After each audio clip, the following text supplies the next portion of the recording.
우리가 사도행전 9장 말씀을 읽었는데요. 본문은 그 바울의 생애에 있어서 아주 일대 사건, 바울 생애 최대의 사건이 기록된 내용입니다. 그 최대의 사건은 아시는 대로 사울의 회심입니다. 근데 사실 사울의 회심이라고 하기에는 조금 충분하지 못해요. 그래서 저는 이것을 사울의 회심과 소명, 제목도 그렇게 했습니다. 이것이 사울의 생애에서 얼마나 큰 사건이냐 하는 것은 사울이 복음 전도를 하다가 예수님의 이름을 자랑하고 전도하다가 붙잡히죠. 그래서 재판을 받습니다. 재판을 받을 때 자기가 재판받게 된 여러 과정을 변론하는 과정에서 2번씩이나 이 9장의 내용을 가지고 변론하고 또 그걸 통해서 전도하는 기회로 삼습니다. 그것이 사도행전 22장 또 26장에도 기록되어 있습니다. 사울 생애에 이렇게 일어난 최대의 사건이 어디에서 일어납니까? 예루살렘에서 약 240여 킬로 떨어진 다메섹이라고 하는 길에서 일어납니다. 다메섹에 거의 다 이르른, 그래서 아라비아 광야를 다 통과해서 이제 다메섹에 이를 즈음에, 다메섹 성문에 들어갈 즈음에 이 사울의 일대의 사건이 일어납니다. 그래서 흔히들 말하기를 이것을 가지고 사울의 다메섹 회심이라, 더 나아가서 다메섹의 회심과 소명 이렇게 말하고 있습니다. 다메섹이라고 하는 지역은 지금 말하면 시리아 내전이 일어나고 있죠. 지난주에 화학 무기 살포해서 수많은 사람들이 이제 죽고 이렇게 하고 있는데 그 현장입니다. 시리아의 수도 다마스쿠스라고 그러죠.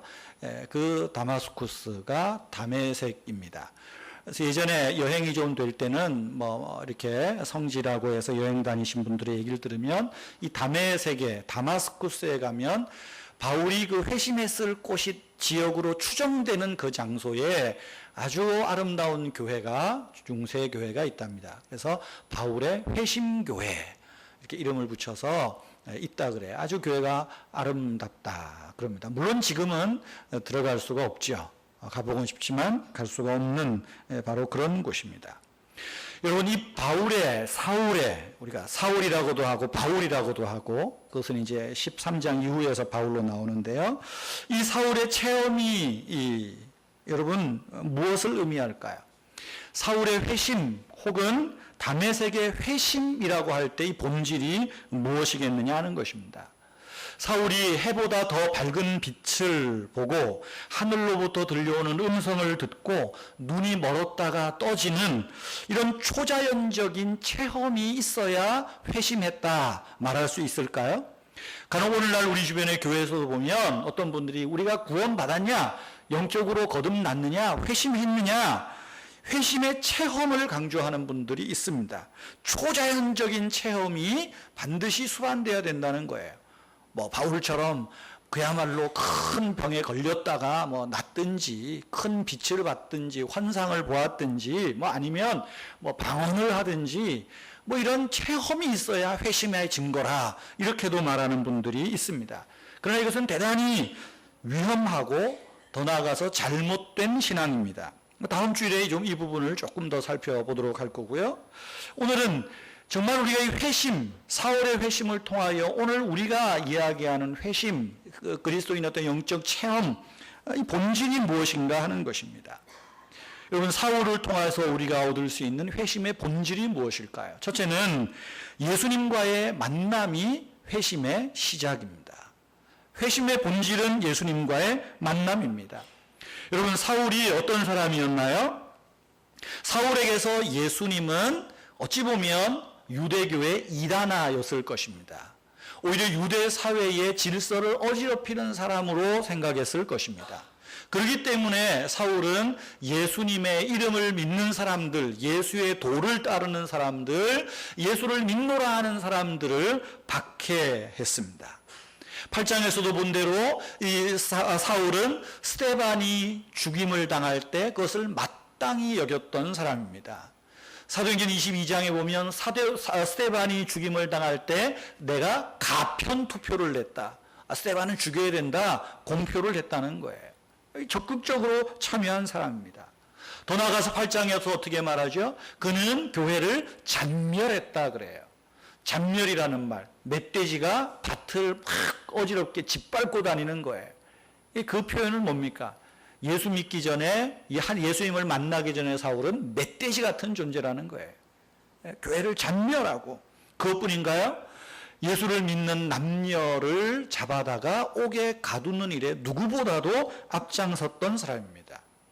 그런데 9장 1절에서는 또한 사울을 어떻게 표현하고 있습니까? 주의 제자들에 대하여 여전히 위협과 살기가 등등하였다라고 말하고 있어요. 보기만 해도 눈에 분노의 불빛이 튀어나가고 있고요. 감히 사울 옆에 서 있기 어려울 정도로 씩씩거리고 분노와 위협, 증오 이런 것이 가득 차 있었던 그런 사람입니다. 사도행전을 기록하는 누가가 회심 이전의 사울을 이렇게 사울에 대해서 묘사하면서 교회를 잔멸했다, 위협과 살기가 등등했다. 여러분 이런 표현들은 뭡니까? 그만큼 사울이 사납고 잔인한 짐승 같은 존재였다. 이런 걸 좀 부각시키려 하는 것 같습니다. 그것뿐만이 아니지요. 예루살렘에서 유대인들의 예루살렘 성도들이 박해를 피해서 이제 세상에 천지사방으로 다 뿔뿔이 흩어지지 않습니까? 그때 사울에게 하나의 정보가 들어옵니다. 저 다마스쿠스 다메섹이라는 곳에 이 예수 믿는 사람들이, 예수의 도를 따르는 사람들이 거기에 제법 많이 있다. 자, 한 건 올릴 기회가 왔다. 이 얘기를 듣고 오늘 본문에 보면 어떻게 해요? 사울이 대제사장에 찾아가서 다메섹에서 그 도를 따르는 자를 결박하여 데리고 올 공문, 체포영장, 이른바 본국 소환령, 소환장, 이거를 딱 받은 사람들입니다. 그리고 다메섹으로 가고 있는 중입니다. 어떻게 보면 전혀 예수님을 만날 수도 없고 만난다는 것은 불가능한 그런 사람, 그런 생활이었습니다. 여러분 이런 사울에게 예수님이 찾아오셨습니다. 그리고 예수님이 사울을 만나 주셨습니다. 여기에서 사울의 회심이 시작되는 것이요. 여러분 예수님이 사울에게 어떻게 찾아오십니까? 빛으로 찾아오시고 소리로, 음성으로 찾아오십니다. 의기양양하게 분노와 위협과 살기가 등등하게 길을 가던 사울에게 오늘 성경 말씀에 보면 호련히 하늘로부터 빛이 둘러 비추었다라고 말하고 있습니다. 호련히, 갑자기라는 말이죠. 호련히 하늘로부터 빛이 둘러 비추었다. 호련히 하늘로부터, 여러분 어디서 많이 듣던 이야기 아닙니까? 사도행전 2장에 보면 오순절에 성령 강림 사건이 있을 때 바로 이 표현이 나오죠. 호련히 하늘로부터 급하고 강한 바람 같은 소리가 있어 그들 중에 임하여 있더니 불 같은 것이, 불의 혀 같은 것이 거기에 있는 사람 머리 위에 있더라. 그 불의 혀 같은 것, 그것이 오늘 9장에서 말하는 빛의 모습이기도 하지요. 그리고 소리가 있었다는 거예요. 사도행전 2장에서 오순절에 임하신 성령께서는 120여 명이 모인 교회 공동체에 성령이 임하셨다면 다메섹 도상에서 호련히 임하고 있는 이 빛과 소리는 한 개인 사울에게 임하신 성령의 임재, 곧 예수님의 임재라는 것입니다. 여러분 이 시간에 바로 이러한 성령님께서 호련히 저와 여러분들에게 임하시기를 기도합니다. 여러분 그 빛이 너무 강렬해서 땅에 사울이 꼬꾸라집니다. 엎드러집니다. 그리고 사울에게 이어서 소리가 들리죠. 찾아오시는 소리입니다. 어떻게 말씀합니까? 9장 4절 5절에 보면 사울아 사울아 네가 어찌하여 나를 박해하느냐 대답하되 주여 누구시나이까 이르시되 나는 네가 박해하는 예수라. 여러분 지금 예수님께서 사울에게 이제는 음성으로 소리로 만나 주셔요. 사울아 사울아. 여기 보면 사울아 한 번 부르지 않고 두 번 연이어 부릅니다. 성경에서 누군가의 이름을 부를 때 한 번 부르는 건 좀 시시한 거예요. 근데 하나님께서 사람의 이름을 부를 때 두 번 부르는 것은 굉장히 중요하고 긴박하고 어떤 목적, 어떤 사명, 뜻이 있을 때 하나님이 반드시 두 번 말씀하시죠. 아담아 아담아 네가 어디 있느냐. 그렇죠? 사울아 사울아 두 번 부르셔요. 아브라함아 아브라함아 두 번 부르시죠. 두 번 부르셔요. 여러분, 여기 예수님께서 사울을 부르실 때 두 번 부르신다는 것은 무엇입니까? 예수님께서 사울에게 관심이 있고 애정이 있을 뿐 아니라 어떤 목적을 가지고 있다는 거예요. 이제까지 나를 핍박하고 나를 박해하고 교회를 잔멸한 거로 족하다, 이 이상은 가지 마라. 주님께서 급하게 사울의 발걸음을 막아서고 있는 거죠. 사울아 사울아. 우리가 아이들의 이름을 부를 때도 그저 뭐 큰일 없으면 얘야 한번 부르죠. 야 한번 부르지만 엉뚱한 짓거리하고 뭐 그러면 어때요? 두 번, 세 번 부르잖아요. 안 들으면 가서 쫓아가서 뒤통수를 때리면서까지 야 임마 도대체 엄마 아빠 소리가 들려 안 들려? 귀가 먹었어 말았어 그러잖아요. 큰박할 땐 그런 거예요. 지금 예수님께서 사울을 그렇게 그런 의미로 부르고 있다는 거예요. 그리고 그렇게 사울을 부르시고 뭐라고 말씀합니까? 네가 어찌하여 나를 박해하느냐. 엄밀하게 보십시다. 사울이 예수님을 만났나요? 엄밀하게 생각해 보세요. 사울이 예수님에 대해서 소문은 들었겠죠. 예수의 행적은 알았을 거예요. 그러나 사울은 예수님을 박해하기 전에 예수님은 십자가에서 죽으시고 부활하셨어요. 직접적으로 예수님을 박해했던 적은 없습니다. 사울은 오히려 예수의 이름을 믿는다는 사람들, 예수의 이름을 자랑하고 전도하는 사람들, 교회를, 그들의 모임을 박해하고 핍박했지 예수를 핍박하지는 않았어요. 그런데 예수님께서 어떻게 말합니까? 사울아 사울아 네가 어찌하여 나를 박해하고 있냐? 그 말이에요. 여러분, 이것은 무엇입니까? 지금 예수님께서 사울이 교회와 성도들을 박해하는 것은 곧 예수님 나를, 예수님 자신을 박해하고 있다는 것입니다. 지금 예수님은 이 말씀 속에서 예수님의 이름을 믿는 사람들과 예수님을 동일시하고 있는 거예요. 일체시키고 있다는 것입니다. 여러분, 여기에서 우리는 주님의 아주 큰 위로와 은혜를 우리가 적용해 볼 수 있습니다. 여러분들 중에 혹시 예수님을 믿는 것 때문에 힘들어하고 박해받는 분 있습니까? 뭐 우리 중에 예수님 믿는다고 교회 나온다고 박해까지야 당하겠어요? 모르겠어요. 예배 시간마다 카메라 들고 쫓아다니는 게 박해하는 건지는 모르겠지만 그건 박해는 아니죠. 혹시 여러분들 중에 내가 예수님 믿는 것 때문에 어떤 물질의 손해도 보고 사람의 손해도 봅니까? 예수님 믿는 것 때문에 여러분 어려움을 겪습니까? 주님이 뭐라고 말씀하세요? 네가 어려움을 겪냐? 네가 어려움 겪는 건 내가 어려움 겪는 거라고 말씀하고 있는 거예요. 네가 나를 믿는 것 때문에 박해를 당한다고 슬퍼하지 말라는 거예요. 내가 박해를 당하는 거라. 지금 주님께서 우리와 일치시키고 있다는 거예요. 그래서 사도 바울은 어떻게 말해요? 교회는 그리스도의 몸이라. 교회에 속해 있는 성도들은 그 몸의 지체라고 말하면서 주님은 교회의 머리라고 말하잖아요. 즉 한 몸이라는 거죠. 일체감을 이야기하는 거예요. 그래서 여기서 말하죠. 네가 박해하는, 왜 나를 박해하느냐? 그러면서 말합니다. 나는 네가 박해하는 예수다. 아마도 이 순간에 사도 사울은 예수님을 만났을 것 같아요.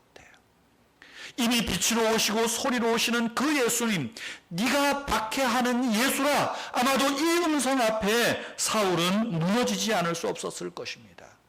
예수님과 당신을 믿는 성도들과 자신을 동일시하시는 그 음성에서 예수님은 살아계시고 그분이 바로 하나님이 약속하신 메시아인 것을 비로소 깨달았음에 틀림이 없습니다. 그래서 그는 그 후에 어떻게 말해요? 예수님이 이렇게 말씀하시고 너는 일어나 시내로 들어가라. 거기서 네가 할 일을 말할 사람을 만날 것이라. 그러니까 그 말을 듣고 순종하고 시내로 들어가지 않습니까? 바로 그 순간 예수 그리스도를 만나고 빛으로 소리로 오신 예수 그리스도를 만나고 있다는 거죠. 여러분, 한 가지 본문을 더 보세요. 그런데 그렇게 의기양양하고 살기등등했던 사울이 세상의 권세를 한 손에 가지고 예수 믿는 자를 사로잡기 위해서 다메섹으로 가던 사울이 지금 어떤 모습으로 다메섹으로 들어가고 있습니까? 위협과 살기가 등등하게 가고 있나요? 정반대죠. 8절을 보세요. 사울이 땅에서 일어나 눈을 떴으나 아무것도 보지 못하고 사람의 손에 끌려 다메섹으로 들어가니라. 그 의기양양하던 사울, 분노와 증오가 가득해서 예수의 옛자만 꺼내면 다 잡아가두리라, 내가 포로로 잡으리라, 그렇게 각오하고 다메섹으로 갔던 그리스도 예수의 대항자인 사울이 지금 어떤 모습으로 갑니까? 보지도 못하고 사람의 손에 끌려 다메섹으로 들어가고 있습니다. 인간적으로 보면 얼마나 초라한 모습이에요. 그러나 영적으로 보면 어떻습니까? 예수님을 만나고 이제는 예수님의 잡힌 바 되어서, 그래서 사도 바울이 그 표현을 하는 거예요. 내가 그리스도 예수께 잡힌 바 되어, 빌립보서 2장에 예수 그리스도의 포로가 되어 지금 다메섹으로 들어가고 있는 거예요. 여러분, 예수님을 만난다는 것은 예수님에게 잡힌 바 되었다는 거예요. 예수님을 만난다는 것은 예수님의 포로가 된다는 것입니다. 그리고 그 이전과는 다른 새로운 삶을 사는 것이죠. 성도 여러분, 우리는 어떻게 예수님을 만날 수 있겠습니까? 사울처럼 예수님께서 우리에게 호련히 오시든지 아니면 우리가 예수님께로 나아가야 됩니다. 예수님께서는 우리에게 와보라, 내게로 오라 부르시지 않습니까? 수고하고 무거운 짐진 자들아 내게로 오라 말씀하세요. 왜 오라고 하십니까? 만나자는 거예요. 우리 인격적인 관계를 나누고 사귐의 시간을 갖자라고 말씀하세요. 한 번, 두 번 이같이 주님이 부르시는데도 불구하고 부르심에 응답하지 않을 때는 여러분, 하나님이 호련히 찾아오시는 거예요. 호련히. 그것이 흔히 말하는 천부여 손을 들고 옵니다. 뭐 그런지는 모르겠어요. 지금 사도 바울이 그거 아니겠어요? 사람의 손에 끌려 이제는 예수께 포로가 되어 다메섹으로 들어가고 있다는 거죠. 여러분, 어떻게 주님을 만날 것입니까? 영국의 작가로 또 화가로 알려진 그 샤롯 엘리엇이라고 하는 여인이 있습니다. 20대 초반에 아주 글로서 또 그림으로 꽤 유명하고 촉망받던 여인이었는데 30대가 되어서 그만 갑작스럽게 큰 질병을 앓게 됩니다. 그 질병으로 엘리엇은 반항적이고 비관적이고 낙심에 가득 찬 여인이 되어버렸습니다. 야, 내가 이렇게 잘 나가던 내가 이럴 수 있나? 촉망받았는데. 그때 이 엘리엇의 아버지가 자기 딸이 너무 걱정이 돼서 자기 친구인 목사를 찾아갑니다. 그 친구 목사님의 이름은 밀란이었는데 밀란 목사에게 가서 와서 내 딸을 좀 만나주게나, 내 딸을 좀 만나서 내 딸이 좀 일어날 수 있도록 용기를 주고 신앙을 회복할 수 있도록 좀 말 좀 해달라고 그런 이야기를 해요. 그래서 밀란 목사님이 기도하고 이 엘리엇 집에 찾아갑니다. 아버지 친구니까 편하게 이야기했겠죠. 이런저런 이야기를 하면서 신앙의 이야기를 꺼내고 예수님의 이야기를 꺼냅니다. 그러자 이 엘리엇이 신경질적으로 그렇게 말합니다. 이제까지 예수님은 뭐 하셨나요? 지금 내가 질병에 들었는데, 지금 내가 이렇게 몰골이 초라한 형편이 되었는데, 어쩌면 이 병으로 죽을 수도 있는데 내가 주님을 만날 수 있을까요? 이런 나를 주님이 이제까지 오시지 않았는데 그 주님이 과연 나를 만나 주시겠어요? 오히려 신경질적으로 반항하며 예수님의 이름을 거절했다고 합니다. 그때 밀란 목사가 이렇게 대답을 해주었다 그래요. 엘리엇, 지금 네 모습 그대로 주님께 나오기만 하면 돼. 지금 네 모습 이대로 주님께 나오기만 하면 주님이 너를 안아주실 거야. 만날 수 있어. 이 아빠 친구 밀란 목사님의 그 말이 아마도 이 엘리엇의 가슴에 꽂혔던 것 같아요. 이 말을 듣는 순간 엘리엇은 말하기를, 그 말을 듣는 순간 예수님이 자기의 마음을 어루만져 주심을 느꼈다고 그렇게 고백하고 있습니다. 아마도 그때가 회심의 순간이죠. 예수님을 만났던 순간이죠. 밀란 목사님이 돌아가시고 이제 겨우 몸을 일으켜 세워서 주님께 기도합니다. 기도하면서 그가 시를 한 편 씁니다. 그 시가 우리 조금 전 예배 시간에 불렀던 282장입니다. 큰 죄에 빠진 날 위해 주보혈 흘려주시니 또 나를 오라 하시니 주께로 거저갑니다. 네 있는 모습 그대로 오기만 하면 주님을 만날 수 있어. 그대로 오기만 하면. 그래서 영어 찬송 제목은 Just as I am입니다. 뭐라고 번역해야 될지 모르겠어요. 있는 그대로, 있는 그대로. 282장 우리 한번 찬송 같이 해볼까요? 큰 죄에 빠진 나를 주 보혈 흘려주시며 함께 찬양합시다.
후렴이 뭐예요?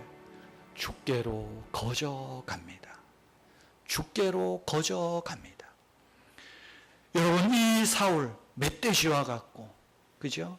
잔인한, 그야말로 짐승과 같은 이 사울, 있는 모습 이대로 주님이 찾아가시는 거죠. 호련히.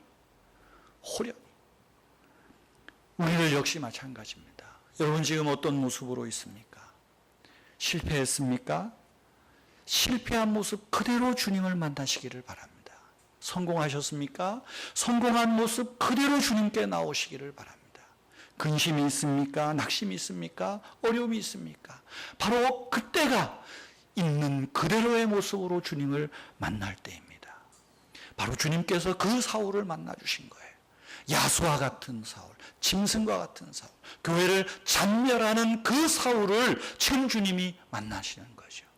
그리고 찾아오신 주님을 사울은 붙들었던 거죠. 이것이 회심의 출발, 회심의 시작, 예수님을 만나는 것입니다. 여러분, 회심의 본질 두 번째는 무엇입니까? 이제는 변화된 삶을 사는 것입니다. 다시 말하면 소명의 삶으로 돌아서는 것을 말합니다. 예수님이 사울을 만나고 사울이 눈이 멀어서 사람에게 끌려 다메섹으로 들어갑니다. 어디로 갑니까? 직가라는 거리로 갑니다. 이제 아나니아에게 이 과정을 쭉 이야기하시면서 사울을 만나라. 사울이 여기에 있다 이야기를 하세요. 그래서 11절에 보시면 아나니아에게 말하죠. 일어나 직가라 하는 거리로 가서 거기에 가면 유다라는 사람이 있는데 그 집에 다소 사람 사울이 있다. 그 사람을 찾으라. 그는 지금 기도하고 있다. 이야기하고 있습니다. 우리 성경 읽으실 때 하나 참고하시기 위해서 직가라 하는 거리 있어요. 직가. 성경 보시면 진하게 써 있어가지고 야, 이 직가가 헬라어냐 외래어냐 생각을 하시는데, 직가는 한자입니다. 한자. 고들직 길가. 그러니까 무슨 말이에요? 곱게 뻗은 길이라는 겁니다. 왜냐하면 고대 사회에는 뭐 여러분 혹시 여행을 해보시면 중동이나 이런데 고대 유럽과도 마찬가지죠. 오래된 도시에 가면 곱게 뻗은 길이 없습니다. 다 꾸불덩합니다. 미로와 같습니다. 담에색도 마찬가지예요. 그런데 담에색에는 당시에 유일무이하게 남에서 북으로 한 20여 킬로 아주 넓은 쫙 뻗은 길이 담에색에 있어요. 담에색에. 제가 안 갔다 와서 큰 소리는 못 치지만 고고학자들이 지금도 그 길이 있다 그래요. 그러니까 담에색의 직가, 곱게 뻗은 길, 영어 성경에 그냥 스트레이트 스트리트 그래요. 우리로 말하면 모르겠어요. 뉴욕의 브로드웨이 넓은 길, 브로드웨이의 1번지가 담에색입니다. 담에색. 그러니까 여기에 유다라는 사람의 집에 사울이 지금 뭐 하고 있어요? 기도하는 중이라. 그렇게 말해요. 경건한 사람으로 변화된 모습입니다. 주의 제자들을 향해서 위협하고 살해할 기세가 등등하고 증오와 분노에 가득 찼던 그 입에서 찬양과 기도가 흘러넘치고 있는 거예요. 지금 주님이 말씀하세요. 사울을 찾으라. 그가 지금 기도하는 중이라. 여러분 재밌는 표현은 보세요. 9절 말씀해 보시면 그가 사흘 동안 보지 못한 것은 하나님께서 그리 하셨던 거죠. 근데 뒤에 나오는 게 뭡니까? 먹지도 마시지도 아니하니라. 사울 스스로 식음을 전폐하고 금식 기도하고 있는 겁니다. 지금 금식 기도하는 거예요. 이것이 바로 경건함입니다. 이전과는 다른, 정말 나 같은 자를 주님이 와서 만나주셨는데 내가 어찌 주님 앞에 가겠습니까? 식음을 전폐하고 주님 앞에 엎드려 기도하고 있는 것이죠. 여러분 사울이 예전에 기도하지 않았을까요? 금식하지 않았을까요? 누가복음 18장에 보면 바리새인과 세리가 기도하는 장면을 예수님께서 설교 중에 인용하십니다. 바리새인이 하나님께 기도하면서 어떻게 합니까? 하나님, 나는 일주일에 2번 기도하고 금식하고 십계명도 잘 지켰고 헌금도 열심히 했고 11조도 열심히 했습니다. 나는 저 거지 나부랭이 세리 나부랭이와 같지 않습니다. 아주 자기의 의를, 자기의 공로를 자랑하면서 기도했습니다. 빌립보서에 보면 바울은 자기는 바리새인 중에 바리새인이었다 그래요. 그렇다면 사울 역시 그런 기도했을 거예요. 하나님 앞에 기도할 때마다 하나님 앞에 자기 자랑을 드러놓기 일쑤였고, 하나님 앞에 금식대가 되어서 금식할 때마다 하나님 보게 기도하는 것이 아니라 사람들 보도록 나 금식하고 있다 아마 떠벌리면서 그렇게 기도했을 것입니다. 그러나 지금 사울을 보세요. 예수님을 만나고 그가 이제는 세상의 눈이 멀어지고 예수 그리스도의 음성을 듣고 예수 그리스도를 본 이후에 그가 지금 무엇합니까? 식음을 전폐하고 하나님 앞에 이제는 스스로 기도하고 있는 거예요. 엎드려 기도하고 있는 거죠. 하나님 앞에 과거처럼 자기의 자랑을, 자기의 공의를 내세우는 것이 아니라 이제는 예수 그리스도의 의가 없으면, 예수님의 이름이 아니면, 예수의 공로가 아니면 나는 죽을 죄인입니다. 주의 공로 의지하고 힘입고 기도하고 있는 거죠. 이 장면을 보세요. 교회를 잔멸하던 멧돼지가 순한 양으로 변화되어 있는 겁니다. 이것이 회심의 결과예요. 회심의 모습입니다. 사울의 기도 내용이 뭐였겠습니까? 어떤 내용인지는 모르겠지만 우리가 상상할 수 있지 않겠습니까? 이제까지 그가 행했던 모든 박해 행위들, 모든 죄, 자기 의를 세우기 위한 가식적인 신앙의 행위들, 예수의 제자들을 잔인하게 핍박했던 것을 회개했을 거예요. 뿐만 아니라 앞으로 예수님께서 나에게 어떤 일을 시키든지 어떤 사역을 맡기시든지 간에 내가 잘 감당하겠노라고, 주님 이 일을 감당할 수 있도록 능력을 주십사, 그렇게 기도하지 않았겠습니까? 여러분, 호련히 하늘로부터 소리가 있을 때 어떻게 말씀합니까? 네가 시내에 들어가면 거기서 네가 행할 것을 말할 자가 있으리라. 8절에 6절에서 말하죠. 3일 기도하면서 누군가가 자기에게 와서 하나님의 음성 말하는 그 환상을 봅니다. 그리고 그 하나님의 사람을 기다리면서 기도했겠지요. 어떤 일을 시키든지 내가 하겠습니다. 3일이 되었을 때 아나니아가 사울을 찾아와서 만납니다. 그리고 안수하지요. 눈이 떠집니다. 17절 말씀 보세요. 아나니아가 떠나 그 집에 들어가서 그에게 안수하여 이르되 형제 사울아, 주 곧 네가 오던 길에서 나타나셨던 예수께서 나를 보내어 네가 오던 길에서 나타났던 빛으로 소위로 나타났던 그 예수께서 나를 보내어 그 예수께서 너를 다시 보게 하시고 그 예수께서 주의 성령으로 충만하게 하신다. 성령으로 충만하게 하신다 말씀하세요. 그리고 어떤 말을 했겠습니까? 아나니아에게 주셨던 말씀을 전했겠지요. 15절입니다. 우리 15절 다 같이 한번 읽겠습니다. 15절 시작. 주께서 이르시되 가라, 이 사람은 내 이름을 이방인과 임금들과 이스라엘 자손들에게 전하기 위하여 택한 나의 그릇이라. 성령으로 충만하게 된 이후에 말했겠죠. 당신이 박해하던 그 예수님의 이름을 전하기 위해서 이방인과 임금들과 이스라엘에게 전하기 위해서 택한 주님의 그릇입니다. 이제 이 일을 감당하십시오. 그렇게 말하지 않았겠습니까? 이제까지는 예수의 이름을 전하고 증거하던 자들을 잡아 가두고 박해했는데 예수님의 이름을 찬양하고 예수의 이름으로 모여 기도하는 교회를 전멸하는 일에 앞장섰는데 이제는 예수님을 만나 회심한 후에 하나님께서 그를 소명의 삶으로 변화시키시는 거예요. 이전과는 180도 다른 변화의 삶이죠.